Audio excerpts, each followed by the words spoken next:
So, what do you do when it's a thank you and no thank you? Now, this is just to give you some helpful advice, hopefully. After one date, you're allowed to text or email. It's no thank you. You're allowed to call and you have to tell them in person. If it's a date arranged online with someone you probably never see again, in person might be a bit complicated. And text or email is also good. Just let someone know. In general, that's a good rule.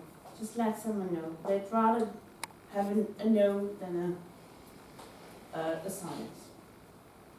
If it's after 2 dates, text or email is probably not completely appropriate. You can just tell them, you have to tell them in person, or call them. We all know the stories of the guy or the girl who put up the wedding through a text, right? And everyone knows that's not how you're supposed to do it, but sometimes people are very avoidant. So this is all about showing courage and being able to communicate your boundaries. Also see this as an exercise. If you do date a lot, this is a good exercise in seeing what happens. And the fun thing is, the response you get is sometimes really informative. There's this story about a king who had a daughter who was in love with this guy. And then this guy at one point was invited to the castle to meet the king. And he was going to ask the king to marry his daughter, and so he did. And the king said no. And the guy said, okay, that's really sad. And he went home weeping. And then the king sent a servant after the guy to invite him to come back to the castle. And the king said to the guy, your response showed me you really care about my daughter. You're now allowed to marry her. This happens. The way you treat a rejection tells something about you and tells the other person something about you. The way my husband treated my rejection means he's now married to me. The big part of it is there because he showed his character, because he showed how to handle that rejection. I've had many guys say to me after I rejected them, oh, I wasn't that into you anyway.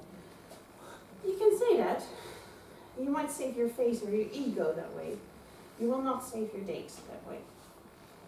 So there's a way to reject and also a way to handle rejection. After 3 dates, it's quite nice to do it in person.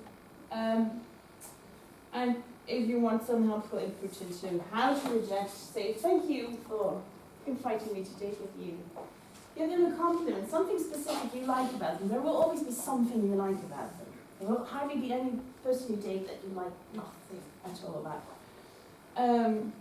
And then also tell as far as you can, because there's always some sort of mystery, right?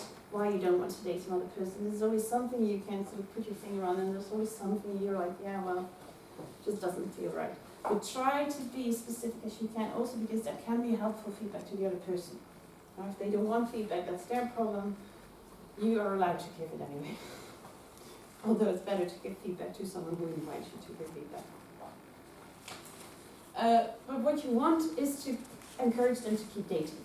That's sort of your goal, in a way. You don't want them to be crushed and never dare to date again. And your words are quite powerful in that person. Questions about this?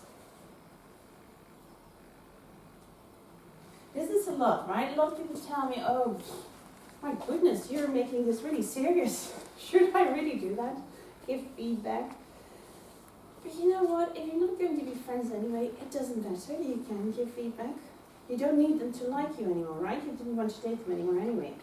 So if you don't need them to like you, you might as well be honest. And if there is something that you think needs saying, you might be the only person, especially here in Britain, in their life to say it. Let's say that out loud.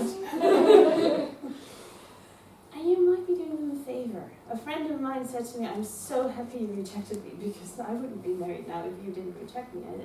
I said, why? He said, well, you said to me I was too talkative on the first date, and I was. And you were not the first person I was dating. They kept rejecting me, and it didn't make sense to me until you said to me, I was way too talkative and way too much in your face. And he said, I learned to calm down. And I learned next time is to date a little bit more calmly and invite them to talk too. And he said it made all the difference in my dating life. He needed to hear that. No one had told him up until then. Commitment fear is one of the things brought up most by singles, especially when they're over a certain age. They say, I suffer from commitment fear. What they actually mean is, I have a hard time committing to people. But that actually may make sense. You may have been hurt a few times too many. And then it can be good to really be careful about who you commit to. So commitment fear in and of itself, it's often painted as a bad thing to have. Don't worry too much about it. A healthy amount of commitment fear can actually protect you from bad relationships. But I'm saying healthy amount here, so it's again in details. You don't want too much of it, because then you will never commit. You don't want too little, because then you'll jump into every relationship. Be open, be yourself. These are a bit open doors after a while. Said.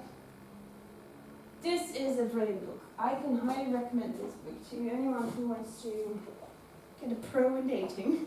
Become a pro, yeah. Who wants to become a pro in dating? Anyway, if you do, this is the book.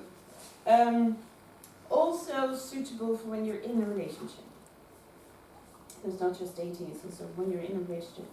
If you feel like boundaries are really something you struggle with, this book will give you so much helpful insight, practical tips and all of that.